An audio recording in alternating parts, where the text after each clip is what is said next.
Welcome to the GODcast. Cross up on my back, I'm slaying demons. It don't matter what you call that. Searching for the truth, facts are facts until they fall flat. It's looking like a story, man, it's all cap. But it's goodness over darkness, it ain't all bad. I'm at my maker, but I was called back.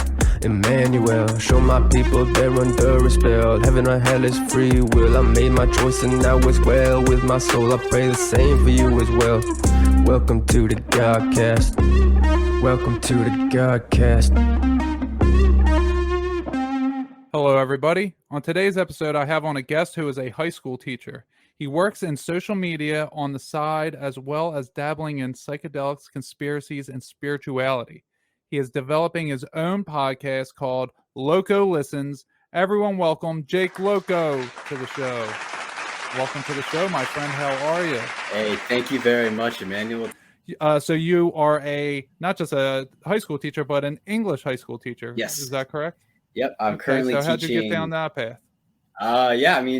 Before COVID, so, I graduated the teaching college right as everything shut down. So April 2020 was my graduation. And of course I couldn't work because nothing was open. Like I couldn't get any kind of job. So I was unemployed all summer. But leading up to that, I was very excited. I was very inspired by all my previous English teachers because they would facilitate such great, deep conversations.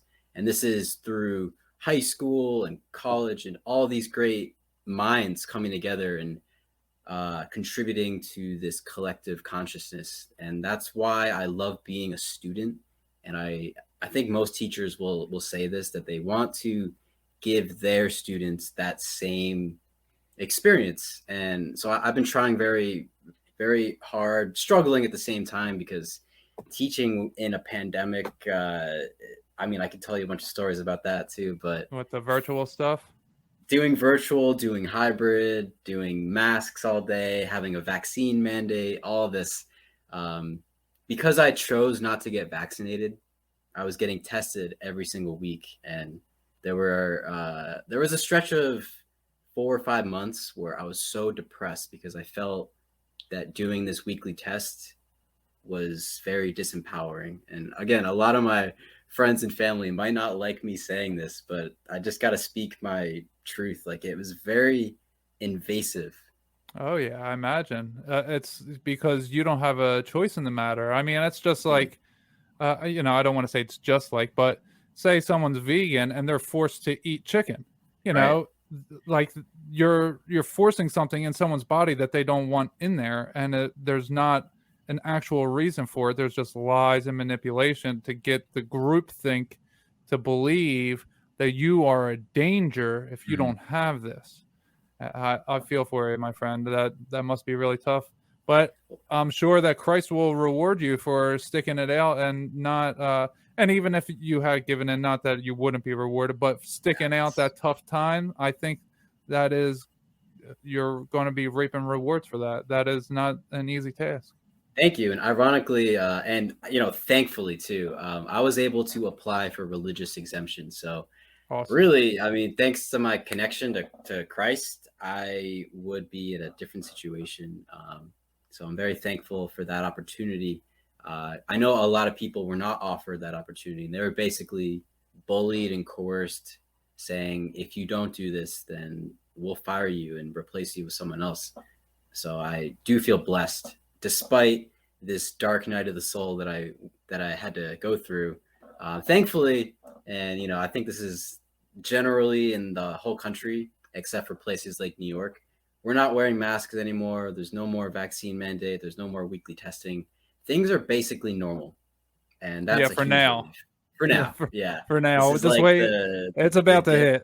Yes, it's about to hit the fan, my brother. I'm telling you, they're going to be hitting us way worse than we had it yet. But we'll get there when we get there, and we'll be prepared. I don't think that the people are going to give in as easily as they did before. I think they're going to be harder, but I think there's going to be more of a rebellion if you catch my drift. And speaking of that, thankfully, it's been nice connecting with parents who are opting for, if they can, the homeschooling or the pods and anything. Like, I did go to public school, and I'm a product of the public school system, and I'm very intimately connected with the public school system now. But I do recognize its flaws, and I could probably do a whole episode just on that. But I'm looking forward to hearing it. Like, yeah, absolutely. Parents who are able to opt to have more control over their child's education and the environment, which is more important, I think, is what kind of environment are we learning in? It's the same at work. It would be the same outside of school. It's what we should focus on is, do we want the environment to reflect like a prison system, or should the environment reflect something else? And I think a lot of parents are exploring that option, which is really cool. And I hope to continue teaching and integrate myself in that community as well. That would be wonderful. Yeah, I agree. I love that, because I am for homeschooling. I'm for whatever someone wants to decide, because while homeschooling has its benefits, it has its downside as well. Same as public school, same as private school. And, no matter what you do, there's options there. And people who are afraid, because a lot of people are afraid that their children are going to be indoctrinated. Well, I woke up, you woke up, we all woke up, no matter if you're here now, you've woken up no matter what schooling you went to. So as long as you're giving your child, instilling morals and values in them at home, and it is somewhat combating what they're getting taught in school. But once there's a line that happens, and I'll just say from experience with my daughter, there was a line that happened that all of a sudden she just stopped believing, and she started listening to me more, was the masks. She was afraid to go anywhere without a mask on. She didn't want to go into a store without a mask. And I'm telling her, I'm like, look, they are brainwashing you. They put it in your head. And one day it was like a spell was broken, and she was like, oh, okay. Like, people aren't going to say anything to me if I don't wear a mask. I'm like, no, they're not going to say nothing. Then I got her exempt in school from wearing a mask. Nice. Which she fought me at first. She goes, no, don't make a big deal. I was like, no. I was like, I'm not making a big deal. I get not wanting to stand out, like not wanting to draw attention to yourself. That's still but now she loves it. Now awesome. She's been maskless the whole time, and now that it's optional for everybody, she doesn't stand out at all. Yeah. So once I showed her that, and it was 2021, because I had been introducing her to different things as I was waking up. I was telling her about the pedophilia going on and different things, not too in depth, but for her to be on her toes it's a necessary conversation to help her protect herself and absolutely all that. Yeah. So once you hit that line with your child that, okay, maybe my teachers don't know as much as I thought they did. Maybe the news doesn't know as much as I thought they did. Maybe they're being paid to tell me something that they're being told to tell me. And then she looks at me and she's like, well, my dad's my dad. My dad cares about me. My dad doesn't pay or get paid to talk to me. He actually does things with me for my benefit. And once I got her to think that way and show her, through actually going through it, like, no one's going to say nothing if you don't wear a mask. That was like what broke her free. And now she goes to school and she learns what she learns there, but she takes it with a grain of salt. And when I ask her what she learned, she tells me, and I'll add in something like, what's going on with Ukraine and Russia. I just keep her on her toes a little bit. I'm like, well, do you know what the other side's saying? And she goes, I don't care about it. And I'm just like, well, okay. They came out with an article that, the top five TikTok dances to help Ukraine. Oh my God. Yeah. And I tell her that they were meeting with the White House, and she was like, that's weird. I was like, yeah, like, just, it's all just being strange times for sure. And by the way, I really if I could send any message to any parent who has a child, whether they're in public school or private school, doesn't matter. The best thing you can do is to talk to your child about what's going on during school. Because I know from personal experience that whatever you're learning about or whatever is being discussed only has so much weight until it becomes involved in the family discussion. Like once you start talking to your daughter about what she's learning and all that, it becomes that much more important, because honestly, at the end of all this, there are no better teachers than mothers and fathers. And that's what I really believe in. They can pay me X amount every year to teach, but that's like saying if you pay a personal trainer, it guarantees that you're going to be in the best shape of your life. It's like, no, I mean, you have to go out on your own and apply what they're teaching you. I can only do so much, but parents, you can make a big difference just by having a conversation about what's going on between 7 a.m. and 2 p.m. while you're working and your child is at school. It makes a huge difference. Amen to that. Yeah. And me being vulnerable to her and opening up to her about my struggles throughout life and pains. And she's seen my transformation. You know, she's been the only one that's been there through the entire transformation. So for her, she understands. And there's different things, like when she was sick, when her lungs were hurting her, and then we would do breathing exercises together, and I would take away that coughing, that that asthma attack or whatever was happening to her. I could take it away by meditating with her, essentially, just breathing and her breathing, and she would stop. And then she saw, like, oh, magic is real. And, you know, that opens her up to, okay, well, you know, this world isn't just what's here. She develops a great relationship with Jesus because I showed her magic was real, you know, showing her these different things that she's not being taught anywhere else. They are real foundations in her life to have her understand things. And she's changed herself in numerous ways, and she's still working on herself, and she's very open to it because I am vulnerable and because I am open to it.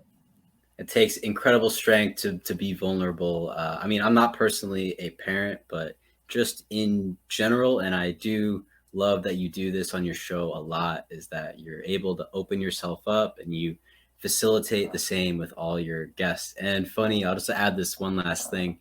You do remind me of my old landlord, who was a Reiki master, and she introduced me to Reiki. And I'm not sure if you're into Reiki or you've heard of it. Oh yeah, I've heard it. I had it performed on me one time, and it was amazing. But amazing, right? Yeah, that's crazy. She introduced me to all that, and that helped me open up and become more vulnerable. And that sort of energy healing, whether you're meditating or doing any kind of spiritual work, it really is all about vulnerability. And it's just wonderful to hear that you've been able to integrate those principles with your daughter's education, just with your family in general, with your podcast.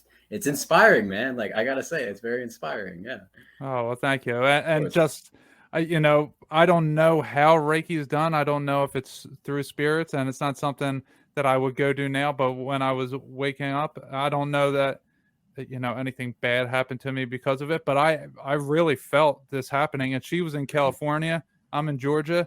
And I mean, we weren't on a Zoom call or nothing. I'm just laying in my bed at a specific time. And I felt that. And it was, you know, I didn't need any real release or anything. She was more practicing, and I was seeing what it was about. But it was just amazing that I could feel everything when we talked about it afterwards on a Zoom call. And it was like, oh yeah, I felt this, all of it that she was going over. And then I would say some stuff that I saw, and she was like, oh yeah, I was doing that. And it's like, wow, like it was incredible. We shared that space across time and space. Right. Even though you were miles away. You can still connect.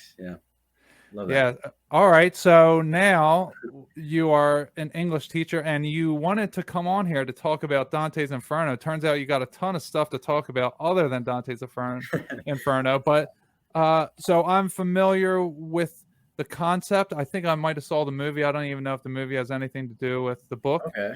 Yep. But long ago. So why don't you break down Dante's Inferno for us? Sure. So to get started, I would like to comment on that last part you just said. When I first learned about Dante's Inferno, I basically was sleeping through class. I was not really into it. I wasn't as awake, you could say. So going back, this book, you know, to be honest with you, I wasn't seeking it out, but it was available for free at the school that I currently work at. they sometimes give away free books. And I walked by and I was like, wow, I remember talking about this briefly. And even my professor who was talking about this book didn't really seem into it. It just seemed like one of those books that was supposed to put the fear of God into people. So I was like, oh, that's a little intense. Not really for me personally. But I took a look and there's this cool cover with a Rorschach blot kind of design. And for your audio listeners, it's very compelling. I picked it up and just knew like, all right, I'm going to go back and revisit this. And when I did, I was stunned because the symbolism, the alchemical principles, there are so many things you can get into. And what I will say as an introduction is that Dante's Inferno, if people aren't aware, is 1 out of 3 books in the series called the Divine Comedy. And the cool thing about comedy is that comedies typically start with some kind of tragedy, and then they slowly build up and end with a happy ending. And that's exactly what Dante's Inferno does. So Dante first travels all the way down to the 9th circle, the deepest depths of hell, and then slowly works his journey back upwards to the mountain of purgatory, and then finally up to paradise to reunite with his beloved Beatrice. And one synchronicity I must share here is I was talking to my mother last night, and she gave me the middle name B. It's literally just one letter B. And you know what B stands for? Do you have any? Beatrice. Beatrice. I had a grandmother Beatrice. I never met her. Apparently she was really cool, but I just remembered that. I was like, wow, this is integrated into my identity in some way. So Beatrice, it's unclear to me at this point, but Dante is disconnected from Beatrice. She might have passed on and is now existing as a spirit residing in paradise. So it's Dante's job to go and reunite with her. And that's where the story begins. So just to dive in. Yeah, of course. Did Dante die to get to the 9th layer of hell? So the journey through hell, Dante is still mortal. He's still alive. And most people remember he's protected and guided by Virgil, who is a spirit, who is like his spirit guide. And that's how Dante is able to travel through these 9 realms. Typically, a mortal human would not be able to do what Dante did, but Virgil, who is Dante's spiritual father figure, was able to guide him and lead him and protect him and also motivate him while he was going through moments of despair and he wanted to turn around and go back.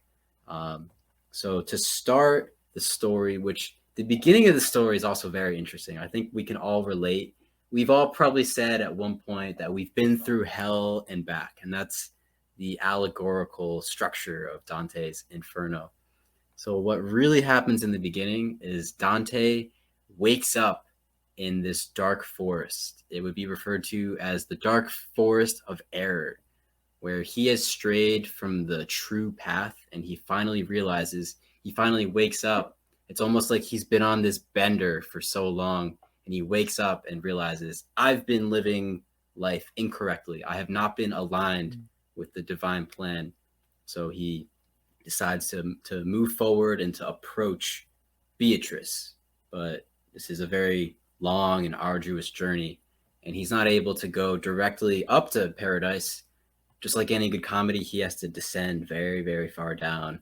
So Beatrice was his wife? I'm sorry if you said in the beginning. Okay. Beatrice, and she could be symbolic of divine love, or in the Gnostic point of view, Beatrice is a lot like Sophia. She represents wisdom, human kindness, divinity, absolute beauty. Okay. So the story begins where Dante wakes up from this almost drunken stupor, and he's aware of his errors. And this is what the 3-part series of the Divine Comedy talks about. Is the first step, the Inferno, is all about becoming aware of sin or of errors or of flaws. That's the Inferno. Part 2 in Purgatory is now taking action to renounce, to move on from those struggles, from those errors. Repentance. Repentance, exactly. And then finally we come to redemption or cleansing, baptism, reaching paradise and going through this process that gives someone closure. Because anyone who's been through a dark night of the soul knows that it always leads somewhere. And if you're guided the right direction, it could be a very transformative and positive experience. Even though during the process, it might feel like absolute hell. Okay. So when you say the ninth layer of hell, or the ninth dimension of hell, however you worded it, is that where he begins the journey and he has to raise up from there? Excellent question. So no, the ninth circle, the ninth dimension, is the final step in this first book. So he starts off on the earthly realm. So when Dante begins his approach, he begins his journey, he realizes his error, he starts to move towards Beatrice, but his path is blocked, and it's blocked by 3 animals. So these 3 animals represent the 3 layers of Hellfire. So the first one would be a wolf, or it's referred to as a she-wolf, and that represents incontinence or lust, desire, being too overindulgent. And this is what the first 3 layers of hell represent, is the worldliness and overindulgence in sex and drugs and other things like that we will get into. So there are these 3 animals, the wolf, the lion, and the leopard. And the lion and the leopard are more connected to violence and fraud. So the first layer with the she-wolf, those are minor, lesser sins, but once you are becoming violent or dishonest, fraudulent, those are the more severe sins that place people lower and lower into the spectrum of hell, or the lower circles. Okay. So you can say the ninth circle, the lowest circle, is the absolute worst sin, and that's where Satan himself resides. But it starts off a bit lighter. So I think it's important that people recognize where they fit in, because I believe the first 3 circles are the most important for the normal everyday person, because I think they represent the most common errors or sins that we encounter.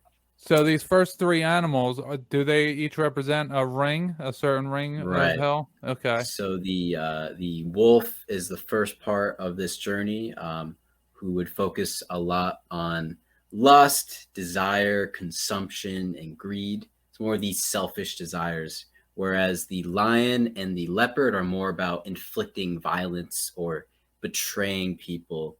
And so reflecting on these things, these sins are helpful. I mean, I didn't want to read this book to kind of depress myself. It was a great exercise to reflect on my own behavior and my own personal journey that so many people can relate to. So with that being said, Virgil appears because Dante cannot pass through these animals. They're vicious, they're hungry, they're going to tear him to shreds. He's not able to encounter them head on. He has to go a different route. So Virgil leads him down below into the gate of hell. And there's a very famous line at the entrance. You may remember this. It says, "Abandon all hope, ye who enter." And I'm curious, when you hear that famous line, what do you think of? That there's no turning back. Exactly. There's no turning back. This process, once you begin, you can't turn around and change your decision. You have to follow through. And that's what happened to Dante many times. He wanted to turn around, he wanted to give up, or he wanted there's nowhere to go to. There's nowhere, there's no escape. Once you start, you have to finish. And okay, so before we go on, so this is the awakening process that I'm saying, and he can't face what he's done first. He must go deeper to find out the whys and the how, and how, well, not the how he did it, but how things happened to him to get him to that. Okay, so I understand what's going on here. This is very interesting. So go ahead, continue if you will, please. Sure. So it's a very reflective process, right? And I'll quickly add this historical note. Dante was exiled. He was basically canceled. He's a victim of cancel culture. He was not accepted by the authorities, the corrupt popes, politicians. So Dante was exiled from Florence, Italy, and now he's literally wandering around by himself. He's disconnected from Beatrice. Was he a man of status? He was. Dante is a poet, and Virgil is also a poet. So the two of them together, they're two artists in the story who are working together to overcome evil through language, through word magic. Okay. And through overall just the reflective process of looking at sin head on, integrating that shadow, and then moving upward or moving beyond it in some fashion. Okay, so did Virgil die then in order to become his spirit guide? I believe so, yeah. Virgil is not human. Virgil is a spirit guide. And I think when most people read Dante, they will find that Virgil represents like a guardian angel, essentially. So anyone who, any spirit, any manifestation that is protecting you, guiding you, helping you make decisions as you go through this dark process, whether it's overcoming addiction or going through grief, whatever people are facing in this dark night of the soul, Virgil is that spirit, that presence that will guide you, that will walk with you through hell and back. So abandon all hope, ye who enter here. You know that Dante has no other choice but to continue going forward. And the first spirits that he encounters here are the opportunists. So they were neither good nor evil. They didn't choose a side particularly.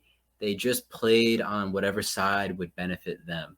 The trickster gods. The trickster gods, yes. Have you ever seen Game of Thrones? I have not. Okay, there is a character, if any of your listeners have, called Littlefinger. Littlefinger is an opportunist. Anyone who is just out to benefit themselves. They don't mind who gets hurt in the process. They're just trying to benefit financially or in terms of status. Loki, yeah. So going back to that trickster element, absolutely. They could deceive people. They could try to further their own personal motives without really considering the advantage that they're unfairly taking over other people. So I would equate that to earthbound spirits who don't know how to ascend to heaven, that are here now, and they're just messing with people. They have information, they can do whatever. They don't know that they're supposed to become better people to ascend to heaven. There's a whole party going down here because a lot of people are earthbound.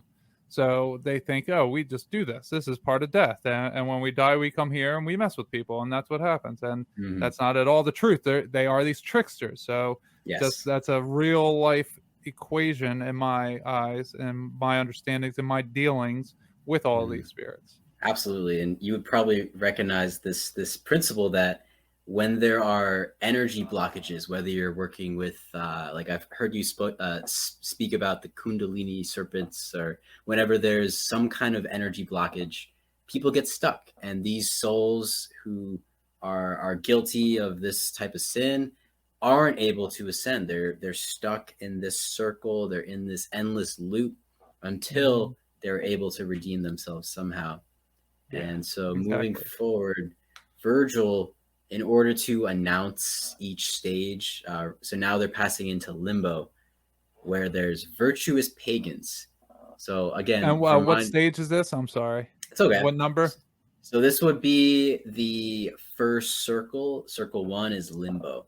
So it's the very first area, and this houses virtuous pagans. Now, this is not necessarily supposed to be an insulting title, especially in the modern sense. Like pagans could describe any number of people, but what they're really trying to describe here, and keep in mind, this was written hundreds of years ago, that people who did not subscribe to the ideas of Christ, they may still have been virtuous. So for example, we have a couple familiar faces here, including Plato, Socrates, Hippocrates. So they're people who have contributed a lot of good, but according to Dante, they were not necessarily aligned with the principles of Christ.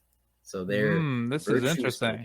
Pagans. Because right away what popped in my mind when you said virtuous pagans would be like people in the green movement of the earth, that type of earth worship, nature worship. That's what my idea was. But I really like that there's actually examples of Plato and Socrates. That's very interesting. Because I could reference Hippocrates really quick, saying that above all else, do no harm. Right? That's the Hippocratic Oath. Excellent principle. It does seem to align with Christian values. In addition to that, there is also, I think you're gonna like this too. There's it's not really a Harry Potter reference. This is actually my own personal spin. Christ, in this whole story, the spirits that Dante speaks to never actually utter Christ's name. He's only referred to as the Mighty One, which I thought was very interesting. Ooh. Kind of reminds me of Voldemort, because no one would say Voldemort's name. They would refer to him as he who must not be named. Now, Voldemort's evil. I'm not referring to Christ as like Voldemort. Right, because you're talking about evil spirits won't say his name because they can't, because that'll hurt them. Yes. And speaking of that, one other thing I would add about Christ in this story is when Jesus was crucified, there was an earthquake down below in the depths of hell. This event reverberated throughout the entire part of the story realm. So yes, the effects of that the earthquake shattered bridges and destroyed things, and the whole realm of hell was affected by this event. So well, yeah, because he stole the keys to hell and he broke it open, and I mean that makes sense. When was this written? 1900s? It was much earlier. I think it would be back in the 13th, 14th century. Oh, wow. Like okay. Thinking like, I'm not a history teacher, so forgive me, but I would say generally think about the Renaissance era. I hope that's fair and accurate, and, anyone can fact check us. And I will also add this too. I kind of expected this because we're already about 1 hour in. My only goal here is to inspire others to pick up this book and to find out me for already. yourself. It's kind of cool because I'm not here to sell anything, but I will say, as an English teacher, if I could recommend books on a podcast, then this is one to start with. So with the amount of time we do have left, I would love to dive a little deeper. Yeah, but just for your listeners, we'll barely scratch the surface here, which is kind of exciting because there's a lot for you to find out on your own. So next, when we pass through the threshold of limbo, that would be moving into circle number 2, which I'm excited to get into. It's the threshold between the first and the second circle is what Virgil refers to as entering into the kingdom of eternal night. So when we're still in limbo with Plato and Socrates, there is still a bit of light there because, of course, these figures are virtuous in their own ways. Mm-hmm. But moving into the second circle, this deals with the carnal. So this would be where sexual lust and other desires are betraying reason. Another common theme that comes up a lot is that these sins are interrupting our natural flow of human reason or human intelligence, not necessarily mental and philosophical ability, but just the ability to rationalize what is right and what is wrong. I guess that is philosophy, but yeah, exactly. So this second circle has a lot to do with betraying reason by being possessed by lust. And there's a great symbol here. Those that were afflicted, or as Dante puts it, they were in a sense-drugged state. It's as if their reason was totally taken away because they were caught up in this storm of lust and desire. So that's what literally happens in the story. These spirits are caught in this whirlwind. And I think it's a great symbol because they have no control whatsoever. They're being carried left and right, up and down by this tornado, this passionate storm that they cannot control. They are passively along for this ride. They're not really in control of much at all. So it really reminds me of a couple things that I've personally been through, especially in 2020. A lot of people became lonely, and I'm sure this is very, a lot of people could connect that things like pornography addiction and just an overindulgence in sexual energy could prevent a lot of people from awakening or ascending. So that's what this circle is all about. And again, people caught in this storm have no hope of release. They're constantly in this heightened state of fear, and they're being whirled around, and they're never really able to find relief, which is what they may have been looking for in the first place. And this is so overwhelming for Dante to see these souls who he can connect with so personally, because as you know, Dante loves Beatrice, so he's like any human, he's vulnerable to these same passions.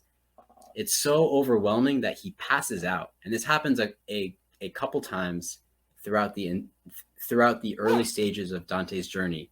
So he's going through the emotions in himself Yes. while he's going in these different rings. Okay, that's awesome. Absolutely, yeah. He's experiencing what these spirits are experiencing as well, and he can't integrate all this in the beginning. So he passes out. He goes unconscious, which is kind of symbolic in itself. It's so much for him to grasp at, oh, this is one of the sins that he's dealing with, that he can't deal with it, and he just collapses, and he wakes up in the next circle, which is all about gluttony, overconsumption, and if you're consuming more than you're producing, it becomes a wasteful lifestyle. So this area is full of garbage. It's like a big dump. It's like the garbage dump of hell, basically. It's full of trash. And there is, eventually, Virgil brings this up, there is a chance for redemption for these people in these upper realms. Like I said earlier, these are more minor sins. They're not really putting anyone in danger or harming anyone. So Virgil indicates to Dante that these people can still be saved. They will have a time eventually in the future after going through this punishment of living in this filth and kind of having to be reminded constantly of this lifestyle that they've chosen, that eventually they could be saved. So it's nice to consider that there's always some chance of rehabilitation, you know? Mm-hmm. Yeah. Yeah, I mean, yeah, that's exactly what's happened to me. Yeah, there has to be a chance for rehabilitation for everybody. If there was for me, then I know there is for everybody. So that's the great. Beautiful thing about it. I mean, Dante is one of many stories of people who have gone to the depths of their darkest night of the soul and came out on the other side stronger, wiser, more awake, and more aligned with the divine light, which is really beautiful. But it does require facing these not so beautiful things about ourselves, which I think is one of the most valuable experiences ever. I mean, I know you've shared a lot about your own personal shadow work, and it, again, like I said earlier, it's inspiring to hear you share about this, and also your other guests who you've had on, who are willing to open up about these types of events that they've lived through and how they process this trauma. And that's what Dante's doing. He's processing the trauma of the entire world, all these souls stuck here. He's trying to integrate their pain so that he could be better and go out into the 3D physical world and do better. Right. Which is, I think it's a very honorable goal. Yeah, definitely. So after the gluttons, which again is it's full of trash, it's not a very nice place. Then there is the hoarders and the wasters. So this is less about consumption, but it also is related to the consumption and the gluttony. And this is number 4? Number 4, yeah. We're in circle number 4. Still in that upper area, but it's getting worse and worse as we go down. And people that are holding on to things and won't let them go, that they're trying to acquire things and okay. And it's funny that you've mentioned that, holding on to things. So hoarding, you could hoard physical objects, like people were hoarding toilet paper in 2020 and things like that, or buying up essential goods, things like that. And then there's wasters. And I think about this similar to a previous circle with carnal desire. where some people might throw away partners willy-nilly. They might engage in casual encounters that then are wasting that experience or that potential for love. And I think it's another way to think about waste. But there's two layers to this circle. So besides hoarding, and again, like you said earlier, hoarding could be holding on to physical things or holding on to beliefs. Like Right. if you tell a story about yourself and you hold on to that belief or that one memory that you can't let go of, Holding on to that emotional, mental weight, spiritual weight that you hold Yes. on to yourself so that you feel unworthy. Right. That is a big one for people when they start waking up, is they feel unworthy of it. And on the same note too, to go on the other side of wastefulness, whether you're talking about romance or friendships or even material resources, people will carelessly throw them away. And then one day they might realize, oh my God, I've burned so many bridges. How did I get here? And that's exactly what Dante is going through. So the second part of the fourth circle deals with the wrathful and the sullen. So these are two different attitudes. Wrathfulness is moving towards violence. It's becoming angry, becoming angsty, and lashing out. Sullen people who are stuck in sullenness are more depressed. They're moping. They're basically sleepwalking through their entire existence. They don't seem to be energized or animated. I was both of those. Oh, same. Yeah. Especially after Sandy Hook, I was very sullen. I didn't want to do anything.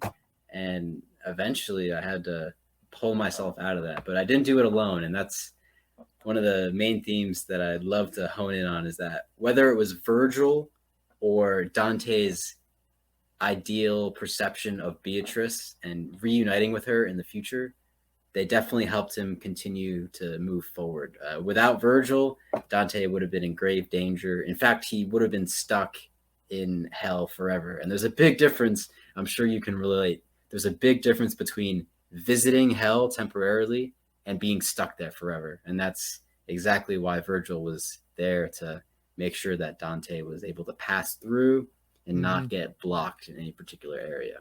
Yeah, actually, I relate to all the ones that you said so far. So, me too, yeah. I've been there with all of them, and I am so glad that my Virgil, who Jesus, that's who I believe has been there with me, that has walked me through and out of it, because I would have ended up there. I mean, I was one of the worst humans ever. Someone was messaging me yesterday, trying to troll me on Facebook, and messaging me saying I sound like a bad guy, I sound like an angry guy, I sound like I've been burned by women, and like all these different things, like just trying to troll me.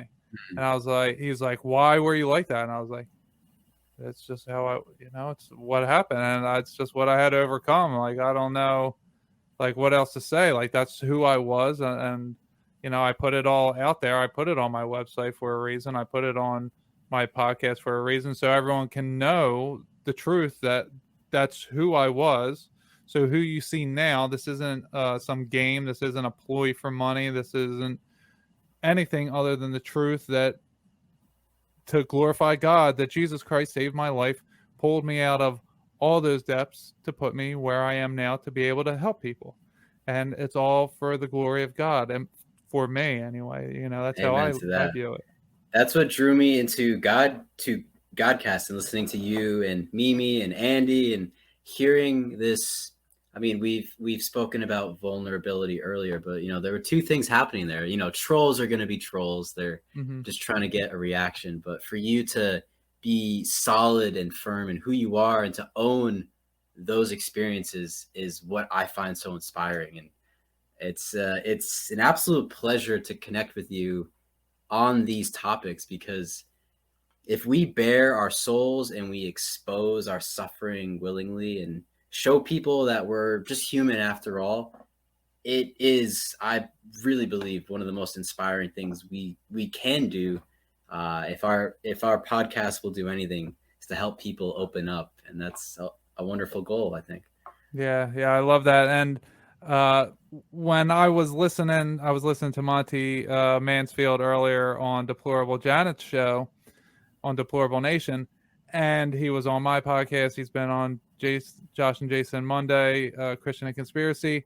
But hearing him, when you get to different hosts, they do things in different ways. And when I'm listening to him, I'm like, man, he's just preaching the word so well. And I was like, yeah, reflecting on our conversation, I was like, yeah, the both of us, he said something in there that God saves some people who are down at the deepest depths in order to glorify himself or something to that degree. Yeah.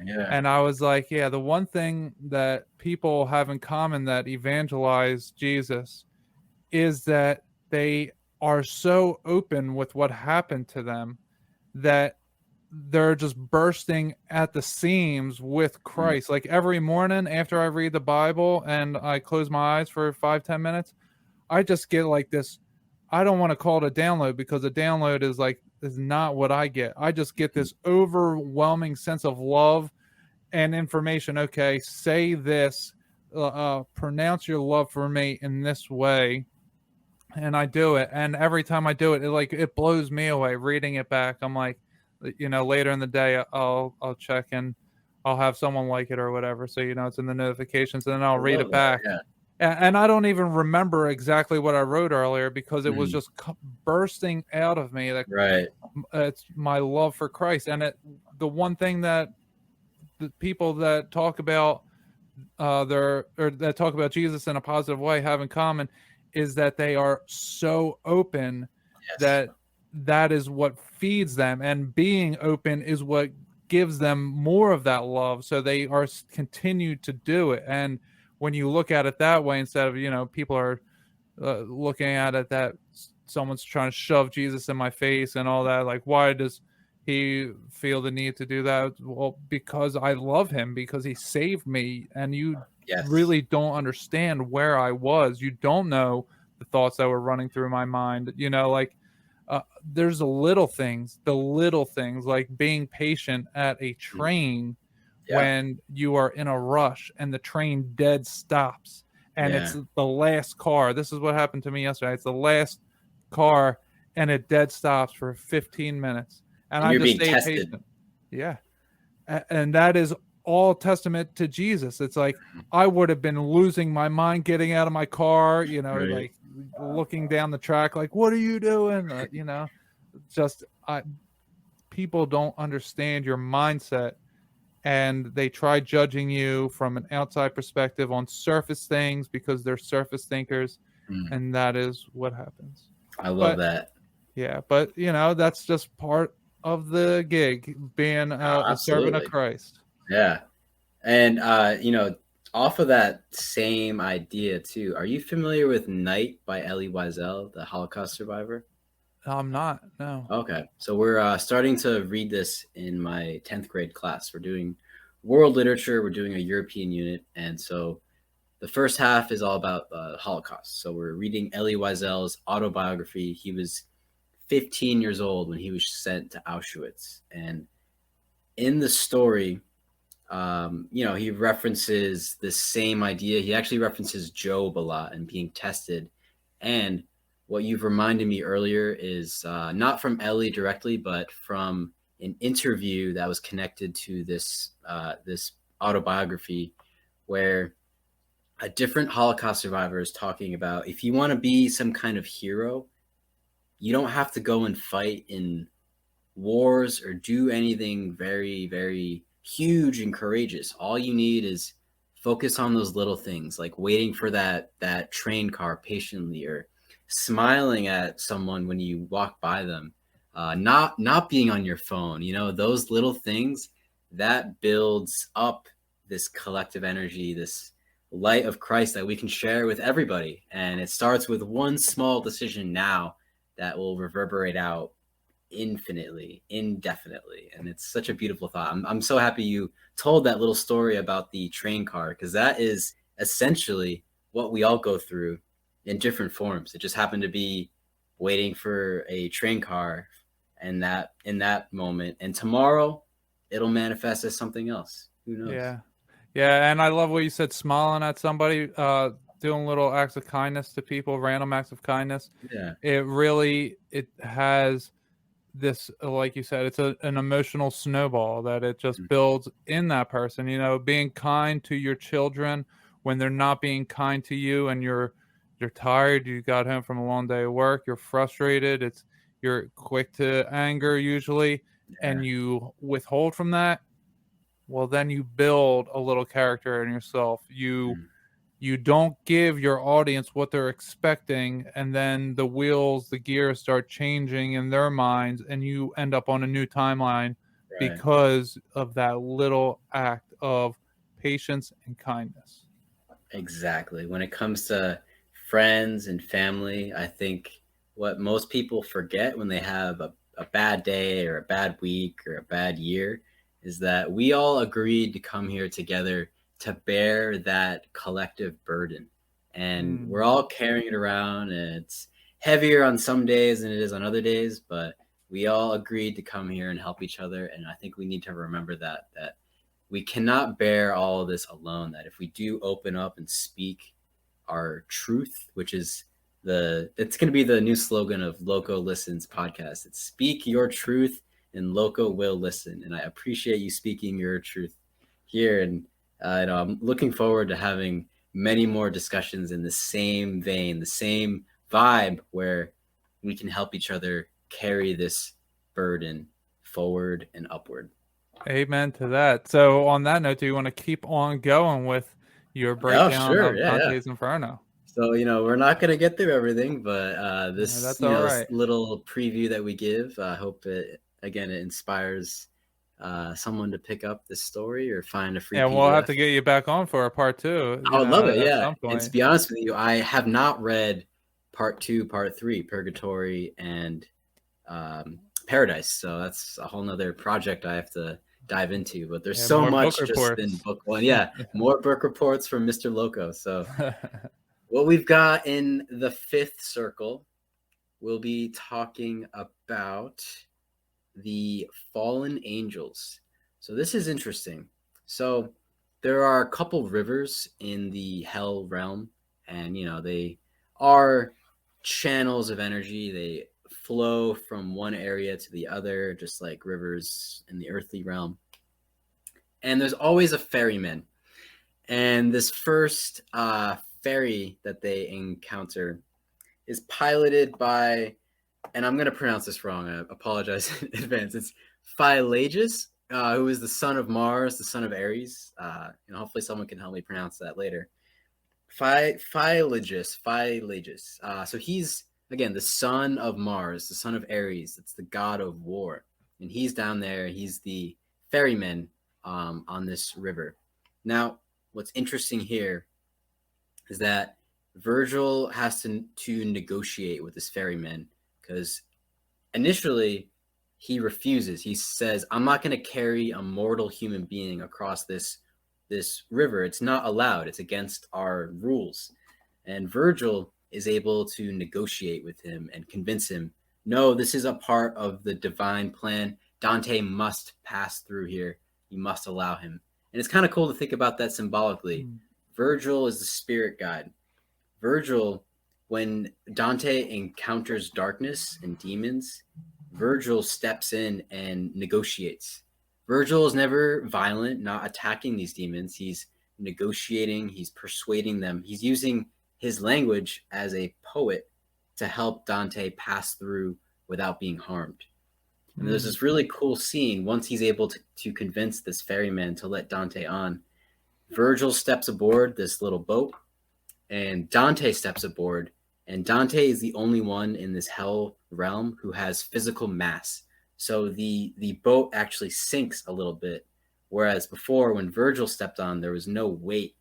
So it's kind of cool that Dante goes in a little bit of detail to describe that, well, he's carrying around this physical weight, this physical body into this spiritual realm where he does not belong at all. And that's why it's so necessary to have Virgil there. And to take away a lesson for myself personally, I know whether it's meditation or prayer or connecting with nature, doing these things puts me into touch with guides or with Christ or with any any spiritual manifestation that will protect me and guide me. And so just as Dante is being guided and protected through this realm, it's also crucial that we do whatever we personally can to connect with these spirits as well, to get into touch with our higher self or our guides, so to speak. So again, that's Dante is serving his purpose and Virgil's serving his purpose to help Dante pass through these areas without being harmed or without being attacked in any sort of way.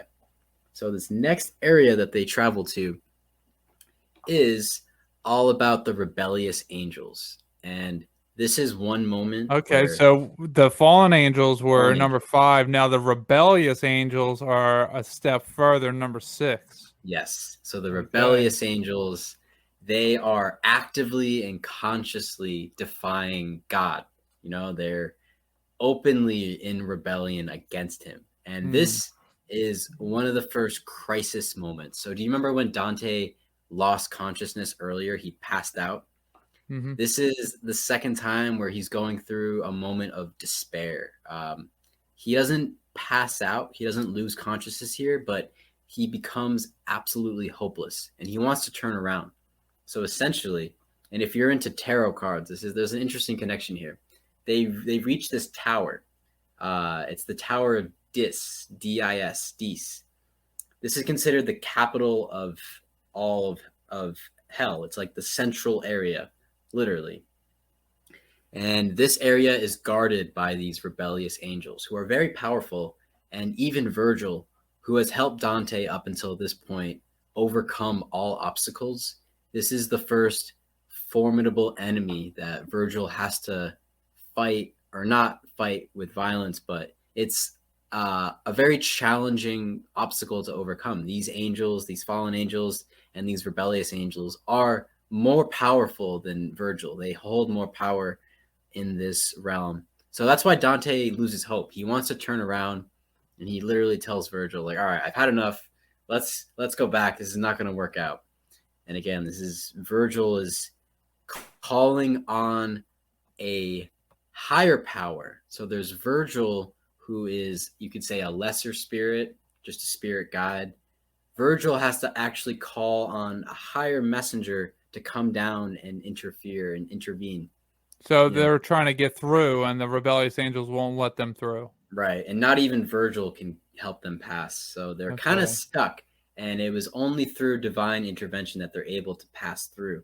So Virgil calls upon this unnamed heavenly messenger. And by the way, I should add this. One of the spirits or demons, the shades that are guarding this big tower, is Medusa. Oh, wow. Yeah. So Virgil instructs Dante, look away. If you look at Medusa, you're going to turn into stone. Like, this is very dangerous. So Virgil's very concerned that Dante is protected here. And they have to wait for this heavenly messenger to come down and save them. And it's really cool. The Lord of the Angel? The Lord of the Angel, yes. I'm sorry, the Angel of the Lord. Angel of the Lord, right. And the description of this angel, it's more of a description of sound, but I would imagine, I don't know, it's just me personally, sort of like an archangel of Michael figure with a sword who comes in, doesn't actually harm anyone. Like Medusa, none of these demons or spirits are harmed. But this heavenly messenger arrives with a thundering boom, like this very loud boom that shakes everything like a big earthquake and terrorizes everyone. All these demons scatter. They don't know what to do. This is like not what they were expecting at all. And thankfully, Virgil was able to call upon this wild card, this heavenly messenger, to come in and clear this path so they could pass through. So it's pretty cool that this thundering boom, it's like a violent storm, is coming through to clear this path away so they could pass without being harmed. And after that, our two travelers come across the heretics. And the heretics, there's a couple of ways you could think about heretics, but in the book, They are described as those who did violence to God by denying immortality. So they were denying the fact that they had this Christ-like spirit within them, and they went through their whole physical life denying this fact. So atheists? Essentially, a heretic, atheist, someone who would not accept the fact that they would be reborn in some sense, or they would be ascending to a different plane. So they're deeper than the Rebellious Angels. That's right. Wow. Right. This is the 6th circle. We're almost done at number 9, and in circle 6, these people are in absolute denial. So their punishment, and this is a hermetic principle throughout the entire story: as above, so below. So their behavior in the physical realm will be absolutely reflected in this hell realm. So they're stuck. These heretics, these Christ deniers, are stuck in a fiery tomb, and there's a chance that they could get out. They are trying and struggling to get out of this tomb that they're stuck in, but eventually it will be sealed forever. So there's no hope. They just don't know that they have to believe. That's right. Wow.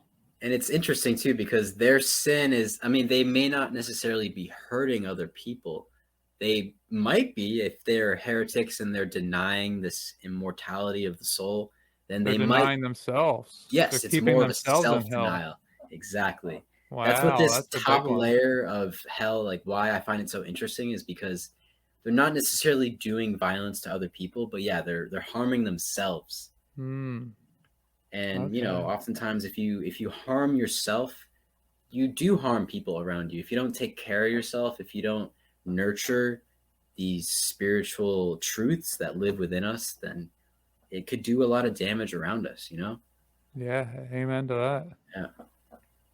So after the heretics, there is next a very interesting, so we're going to move now into the 7th circle. So we're moving into the lower realm. This is the violence against neighbors. And once again, there's another river that must be crossed, that Virgil must negotiate with this ferryman, I would say. Sorry. I got a little mixed up here. My notes are all over the place. It would have been nice if I could just memorize all of it, right? That's a lot. It's a lot to memorize, yeah. Okay. We were in the 6th circle. We're talking, the 7th circle, talking about violence against neighbors. So now we're entering into this violent realm, and not to spend too much time here, because there's multiple types of violence that people should consider.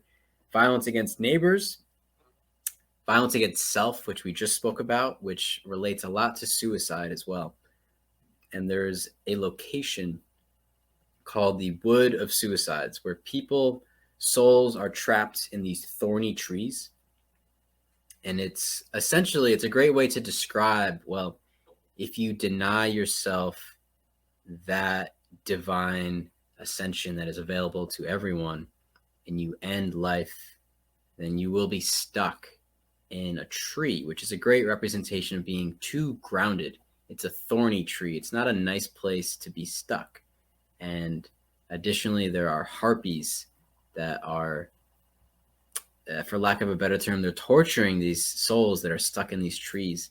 And it's very, very similar. This is a bit of a illusion, I think, or the reversal of Shakespeare's play The Tempest. Are you familiar with the story of The Tempest? I'm not. It's really cool. There's a spirit named Ariel, just like the Little Mermaid. And Ariel is punished by a witch and is placed into this tree and is stuck there forever, basically, until another magician comes along and frees Ariel. And Ariel is like this airy spirit who's connected to air and water. So again, that's a little bit of a side tangent. Tempest is a great story. It's all about a shipwreck on an island, and it definitely appeals to my sense of adventure. But getting away from that tangent, though, this tree that people get stuck in, it seems like what would happen to someone who is suicidal. They feel stuck. They feel like there's nowhere else that they can go. they're rooted in this belief that things no end. one wants to come near them because they'll hurt somebody else if Yes. they get too close. It's a thorny tree. Exactly. Yeah, they're gonna harm other people just by existing. It's a tragic way to live, and you know, I've totally been there. Mm-hmm. And knowing that those thorns, that tree that you could be stuck in, could be transformed. It could be something more nourishing to those around you, and most importantly, nourishing to yourself. So it's, again, these circles of hell are just a great opportunity to reflect. So it's violence against self. Yeah, I love the imagery that this. Yeah, I love the imagery that this author is portraying, and it has me, I'm visualizing everything that's going on. And when I moved in here to Mimi's house, when we cleared out so much of the backyard and so much of the front yard that was overgrown by thorns. There were thorns. Wow. And I mean, we burned stuff for days. We were out there burning it. Both of us were getting hit with so many thorns. And I was going through my very psychic period all of a sudden. Yeah. And when I would close my eyes to go to sleep at night, I would see, it looked like razors coming at me, like thorns were. It was crazy because I was stung. My whole body was stung with all these thorns. It was really hectic. So, and the person that she's become now, she's much softer. So I feel very much like she was maybe not even suicidal, but she was thorny. She wasn't easy to tame, and I have come in and helped tame that for her, and now she's not so prickly. Yeah. We all have these sharp edges that sometimes life sharpens them even further, and it's nice to connect with people or to find passions and hobbies that smooth those sharp edges out. Whether it's like for me personally, if I go out and hike around in the forest, I come back smooth as a dolphin, or smooth there's no sharpness at all. I come back with pep in my step, and doing things like that. It's so crucial to focus on whatever can smooth out those rough waters.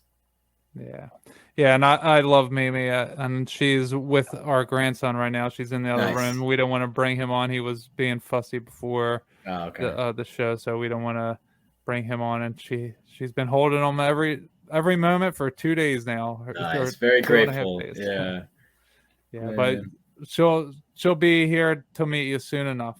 Oh, cool. Yeah, I'm looking forward to that.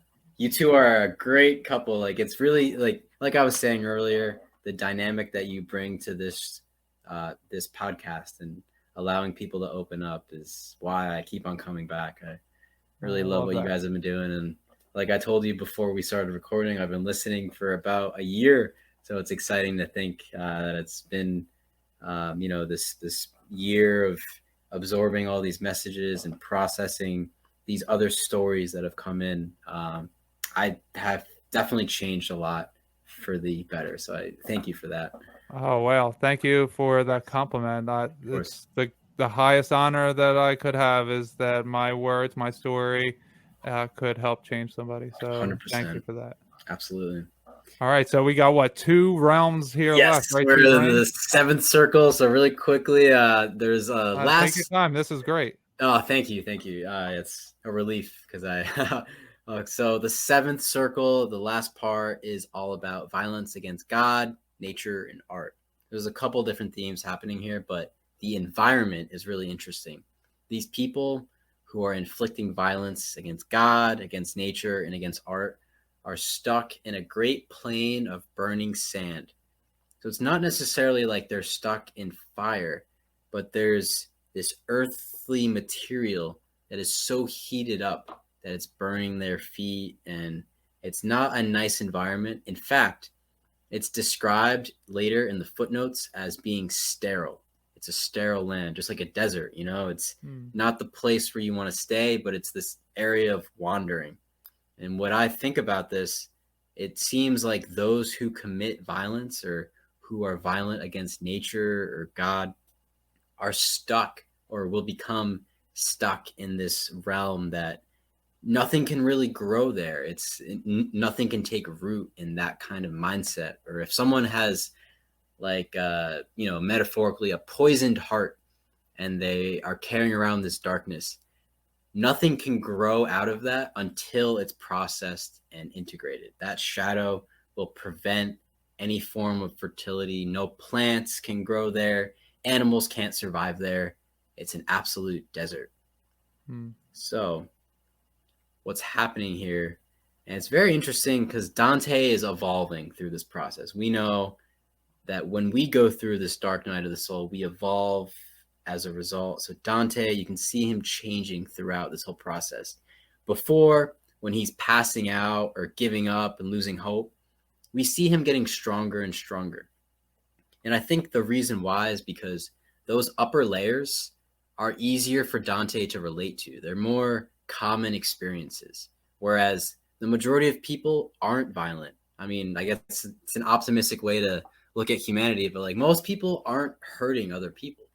And so this is why we're in the lower areas of hell. This is the more rare natures of evil that aren't found so commonly. So Dante is given some advice from Virgil, and he follows this advice too, which is really interesting. He says, you should be able to walk in reverence, meditating both good and evil without descending down to their level. So throughout this whole process, Dante speaks to these spirits, to these lost souls, to try to learn a bit about them. That's the whole point. He's not just trying to run through hell as fast as humanly possible. He's in no rush, really. He's trying to stop and talk and learn from all these souls. So he's able to meditate on the good and evil without descending down and joining them, which I think is really interesting. It reminds me a lot of shadow work, you know? Mm-hmm. Yeah, it sounds like he's just trying to learn from others without having to go through it himself. Right. Okay. So in addition to that, there's an interesting difference here. So some of the souls in these upper levels want to be remembered. They ask Dante, please tell my story so that I could live on. So we know that like some of these souls will become immortalized through storytelling, and they feel like they're still worthy of having a story. Whereas when we get lower and lower and lower, these souls ask for the opposite. They say, please don't speak about me. Just leave me alone. I don't want people knowing about me. So it's like very different approaches to sin or to corruption, that some people feel like their story will help to redeem them, whereas others want to hide it and they don't want any of these secrets being unearthed. It's very interesting. Wow, okay. So moving forward, this is very interesting. So I was rereading this section this morning, and I didn't pick up on this the first time, but there's mention of, and you're going to love this, Immanuel, reptilians and Tartar in one page. Oh, okay. It's a lot to unpack, right? Yeah. Well, so Tartarus in ancient Yes. Greece is, and in the Bible, is hell, the Sheol. Right. The underworld. Yeah, the abyss, the deepest, darkest part of the abyss. So that is realm 9 or ring 9. So we're still on the border of 8. So okay, the whole idea of the reptilian, I'm going to start there. And by the way, the Tartar, so the context that it was mentioned in was they're describing this beast, this dragon-like figure called Gairon or Gyron. It's this dragon that they hop on its back, and it takes them down into that lower level of 8 and 9. A fire-breathing dragon?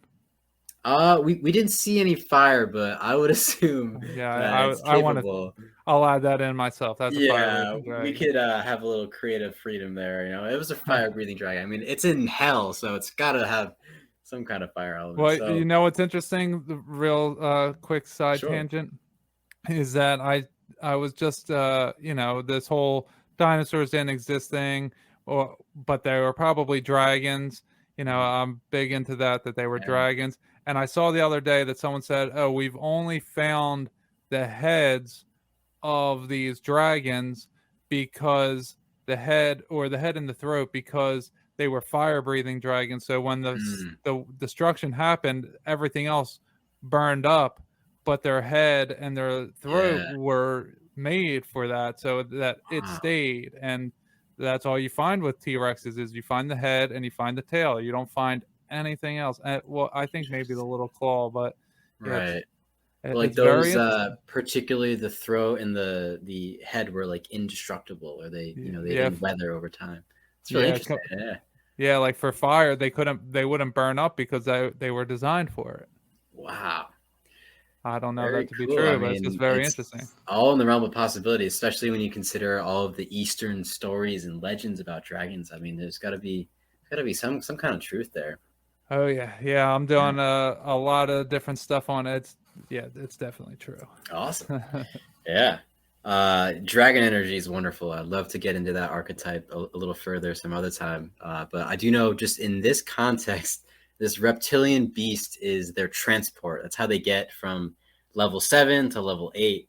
And when they're describing this beast, I just had to mention this because I know you're into Tartaria and the old world, the Millennial Kingdom and all that. They describe this beast in his appearance as like a tapestry never before woven by Tartar or Turk, like a Turkish person. So those two, you could say those two factions are brought up here, and it's just very mysterious. It's just mysterious to consider that the Tartars and the Turks were associated with weaving, and in addition to that, the appearance of this reptile or this dragon figure. So very interesting. When you get into the Bible, current day Turkey is Asia from the Bible. The 7 churches of Revelation were in Asia. Well, that was Turkey. So Tartaria, Grand Tartary, however you want to say it, was over there as well. And you're going to be blown away by his presentation on the Millennial Reign that I'm about to do. Excited, yeah. The 6-part series. It's going to be great. I've been seeing you post about it. Yeah, I'm excited to dive in. Wow. So very interesting how it all ties in. Yeah, there's so many connections, and it's crazy that this is only 1 out of 3 books. But from what I've got from this this transition from the 7th to the 8th realm, I mean, they ride on this dragon.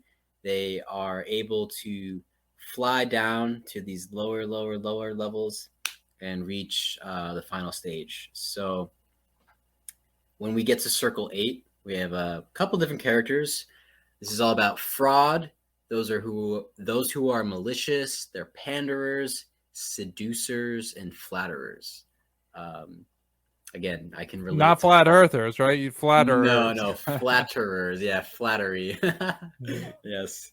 Yeah, so like manipulation, basically. Right. There could be a special place for, the ballers and the flat turthers. But in this case, we start with the panderers and the seducers. They are driven in an endless, fast-paced walk by horned demons with whips. And we know horns are usually associated with sexual impropriety. There's some kind of, unfaithfulness happening. And so, someone who is being seductive or pandering to a person to get something out of them or flattering them, they're being stuck in this loop where they're being chased around by a demon, basically. And they give an example of someone who would fall into this category. Anyone who would get a woman pregnant and then leave them. That's basically part of the sin that they're trying to describe. They were able to seduce someone, but they abused that power. And that now they're stuck in this endless circle being chased around with whips. So they're being punished for their manipulation.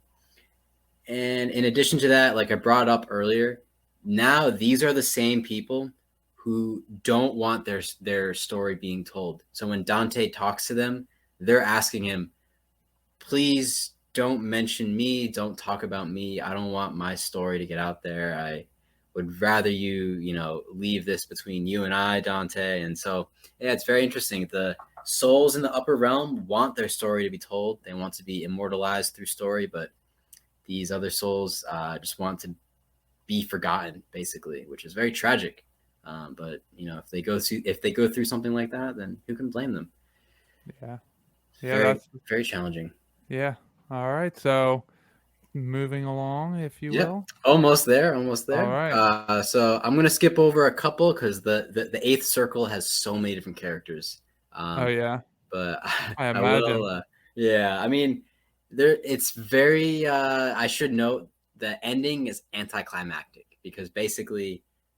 So let me finish this eighth circle. I'm skipping over a bunch, but I will say that there's one of the last areas is discord, and I think this is very relevant to this decade, this 2020 era, where there's some religious discord, which separates people. It's disturbing what God has intended to unify within people. So this punishment is people being split up, hacked up into a million different pieces because they're guilty of severing a connection that people once had to divinity, religious discord.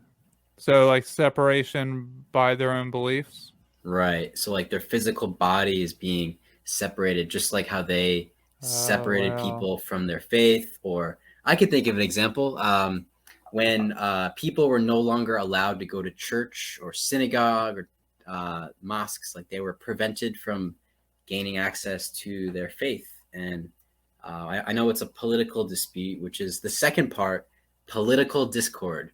Very relevant. I won't dive into it too much because we'll spend another hour on it. But again, there are people who cause chaos on purpose to create a reaction from one side or the other, or both sides, frankly. Right. The last one is discord between kinsmen. And this is, a very tragic form of discord because these are people who are separating father from son, mother from child. They're ruining or tearing apart the family structure. And I couldn't really speak to how this happens, but it does happen. Whether it's through painful divorce. I'm a child of divorce. I know many people are. And it's one example of discord in the family. There could be religious and political discord. Like there could be discord in the church and the state. But when there's discord in the family, that is... Well, that's when you get into PSYOP territory. Yeah, exactly. So... that's where I would leave this eighth circle. The ninth circle, there's only so much I could say about this last circle because that's this all, is where, folks. Yeah, it's like, here's Satan and we're going to move on. I mean, the almighty... Okay, so Satan resides in number 9. Yes, the almighty evil figure lives in a realm of ice. So like, I think everyone imagines hell as like a burning hot fire. Yeah, burning hot realm. But Satan lives in this frozen, it's like very sterile, just like that desert scene that we were in earlier. Nothing can grow there. Nothing can thrive there. And the souls that he has prisoners down there are stuck. They're stuck in the ice. They're totally frozen. And again, like I said, it's anticlimactic because, and this is not necessarily a bad thing because this is setting up the sequel, right? This is setting up the climb purgatory where Dante is able to escape. And once he's able to pass by unharmed, Satan, which is a very formidable enemy. Like if you're going to deal with an enemy, there's no one greater than the devil himself, right? So, it's Dante's final test. And again, it's thanks to Virgil that he's able to make it this far to this point. And I want to end with this, which is really inspiring. And I think, after this podcast, I'll probably do this myself, is that Dante finally escapes hell. And what do you think the first thing that he does is? Like, where does he look? Looks up. He looks up and he sees the starry sky. And I know from personal experience, you can probably relate. Anyone can relate to this. When you've gone through hell and back and you look up at the stars, you look up at the heavens, it's unbelievable how much energy is there, how much inspiration can be found there. And that's what Dante does. And one final note, this period of Dante's life is happening during the Easter season. So the whole idea is that he enters hell on Good Friday and he should emerge at the top of the mountain up into paradise by the time of the resurrection on Easter Sunday. And that's coming up soon. So I thought it was very a little synchronistic that I started doing this now. And so how did he get out of the ninth dimension, or the ring? Was it just, did he have to talk to people, or could he just like go? Yeah, there was conversation happening, and I almost don't want to spoil it, because like getting down to that last level is what the journey is all about. And, it's not about the destination, but it's Dante goes through this progression. He talks to souls throughout the entire journey. So when he finally has this conversation with Satan himself, he's facing this final test, this final challenge. And again, we've seen Dante nearly give up. We've seen him being overcome by weakness. And it's very motivational to think if he was able to converse with evil and move forward and not be stuck in that icy realm where it would be so easy to be frozen. Antarctica, right? He's emerging from the poles, and now he's going to go somewhere much more beautiful. So again, when we think about the Divine Comedy, it starts off with a tragedy, gets very, very low, and then from this point on, where we are now, it's only up from here. All right. Very exciting. Well, that was a great summary. I mean, if I was an English high school teacher, I'd give you a 100 on your book report. Thank you, sir. Appreciate that. Yes, sir. That was great. I definitely got to pick that book up myself. A lot of imagery, a lot of different ideas. I really like how this paints a picture. And even though obviously is influenced by Christian religion or ideas, it helps me anyway get a good glimpse at what the possibilities are, because a lot of times, especially in the spiritual community, hell isn't looked at as a real thing. But and people turn to NDEs and they say this, but there's a lot of NDEs where people go to hell, and no one wants to talk about that because that would make it real. But we want to talk about trips too. People get stuck in these realms for a couple of hours, and it feels like eternity. And there's a lot to be learned from that. Yeah, you're so right. But we avoid that in order to look at everything else and be like, oh no, that's not a real thing. When we die, we're just on the other side, and there's so much more to it, and we can't possibly know in our little experience what is actually there. So I want to thank you so much for coming on. This was such a fantastic conversation. You're welcome on the show anytime at all, my friend. Thank you, Immanuel. Yes, feel free to always, DM me, whatever, I'm always available to talk. And if you ever want to come back on to present anything else or just hop back on, just say the word. I would love that. That'd be very wonderful. And I appreciate you having me on once again. My first podcast ever. So cheers to many more. Aced it. Thank you. Thank you very much. Yes. Looking forward to it. Yeah. So do you want to let the listeners know where they can find you? Sure. And is your podcast up and running?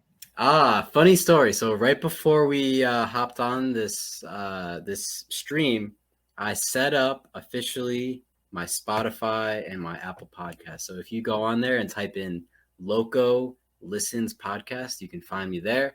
You can find me on Instagram at Loco Listens, and that's probably my central hub for now. But at the time of this recording, I currently do not have any episodes recorded, just a trailer.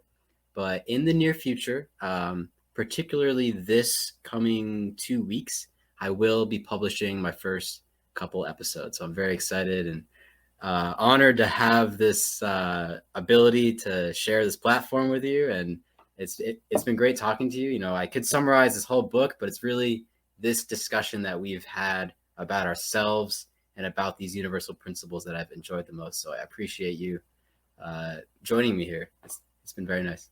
Oh, I love that. And if you want, I'll send you the audio to this, and you can throw this one up. Oh, that'd be amazing. Yeah. Thank you. It would be absolute honor. All right. Yeah, we'll definitely do that. So the way that I like going out is I want to ask my guests, what is it that is your go-to grounding technique? In this world where we can get stuck in 9 different layers of hell, how do you keep yourself in a heavenly mind with an earthly body? Wonderful. Heavenly mind and an earthly body. If I want to ground myself, because, teaching can be tough, and sometimes I have bad days, and I come home, and if it's still light out, the best thing I can do, and this is going to sound ironic, but it's true. I mean, I would put in some headphones, throw on my favorite podcast. We've already named a couple here tonight on the Alt Media United Network, but I'll listen to a nice conversation and I'll walk. And I will focus on 2 things. One is the lovely conversation happening. I'm learning, I'm absorbing information. I feel like I'm ascending and just becoming better by hearing this discussion. And 2, just focusing on the trees, the sky, the birds around me, the neighbors that smile and wave. I'm thankful for them, of course. And just above all else, I'm happy to be a lifelong learner. Not only am I a teacher, but I'm a student always and forever. And so I thank you for your podcast and all of the other podcasts on the Alt Media United channel. Going for walks and listening to you guys speak has helped me get through these 2020s without a doubt. So I appreciate becoming a participant now after listening for so long. And it was wonderful meeting you, Immanuel. I'm really happy we got to arrange this. Yeah, me too. I loved all this. So thank you so much for all those compliments. Thank you for being here. We'll tell the audience, make sure you go check out Loco Listens. Go check it out on Instagram and on his podcast. He'll be having stuff up there soon. Go check it out. You heard him here tonight. He's going to be doing some very wonderful things. I have a good feeling about this young man. Thank you. Yeah, so make sure you guys stay tuned for the outro, and we'll see you there. Bye. Cheers.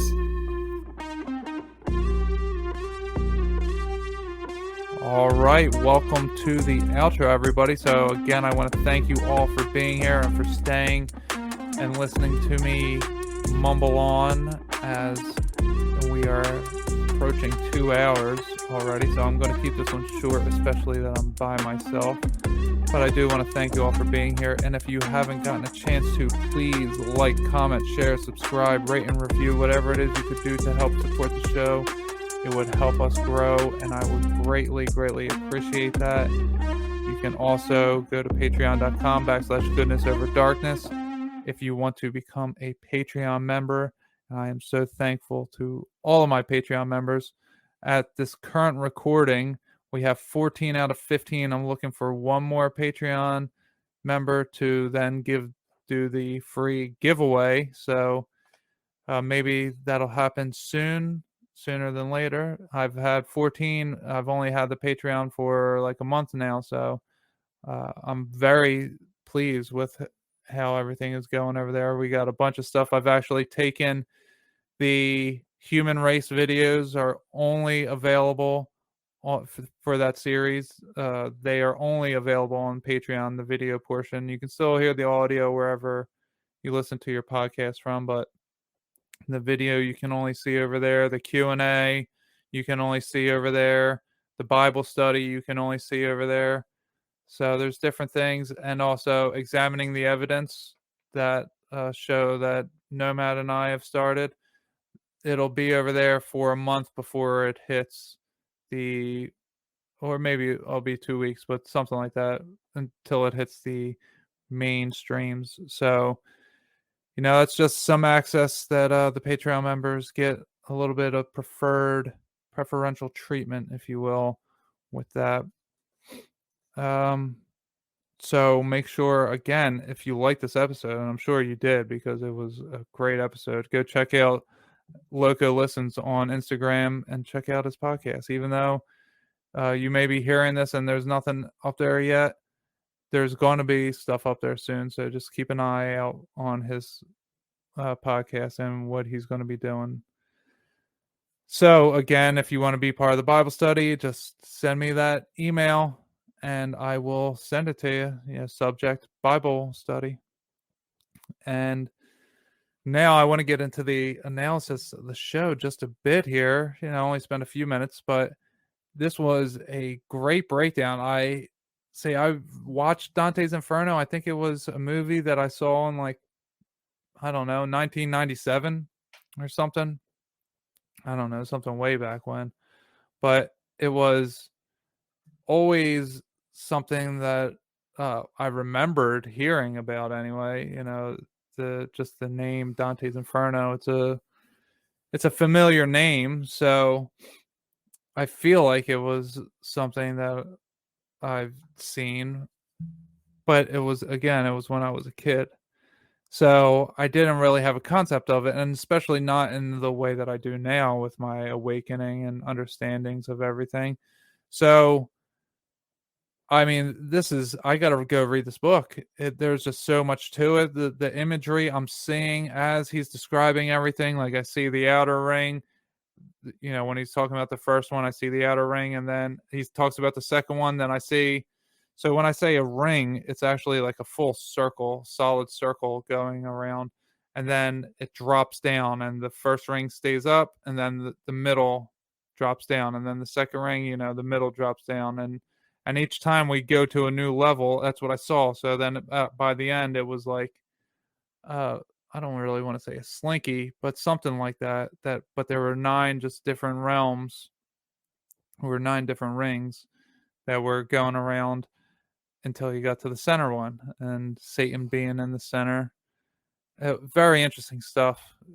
My mind is very vivid, and my imagination is very strong. So there's just different things, different words that he said would then provoke imagery in my mind. Just really interesting stuff.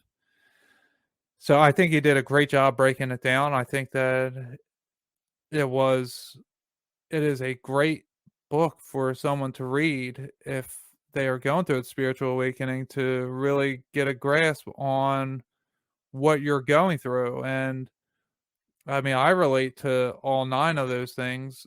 And I forgot to say it at the end of the show, but Jesus talked to Satan as well. Satan offered him all the riches of the world if he would bow down and serve him. So I wanted to ask about that, but I figured, you don't want to go too much into detail about the 9th one, so that our listeners could go read it. So yeah, it's just really interesting. All the symbology, all of the different information. It makes so much sense. It really does. The order that everything was in, it was a great chat. And all the Sandy Hook, I said it. Oh, well. All that stuff, it was very, I didn't know that he went to school there, right down the street. That was a bit of a surprise, but not that it was a bad thing, but it was wonderful that we could have someone on here that was in high school at that time.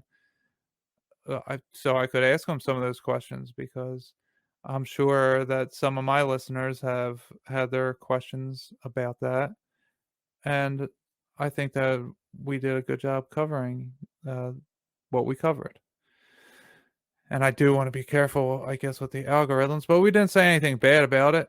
It was a place, and it was a school that he lived right down the street from. So, don't censor us, YouTube and Spotify and whoever else. We weren't talking badly about it. We're just interviewing a guy who was a high school student at that time. That's all. So very interesting stuff. Jake is a very interesting man, and I am greatly appreciative that he would want to be a Patreon member of mine. It means a lot to me. And this is like the 3rd Patreon member I had on recently. And it's not, I'm not doing it like that on purpose. We're scheduling these things out, and then they're becoming Patreon members. So they like the work that we're doing. They like the show. I mean, I love that they become Patreon members. It really means the world to me.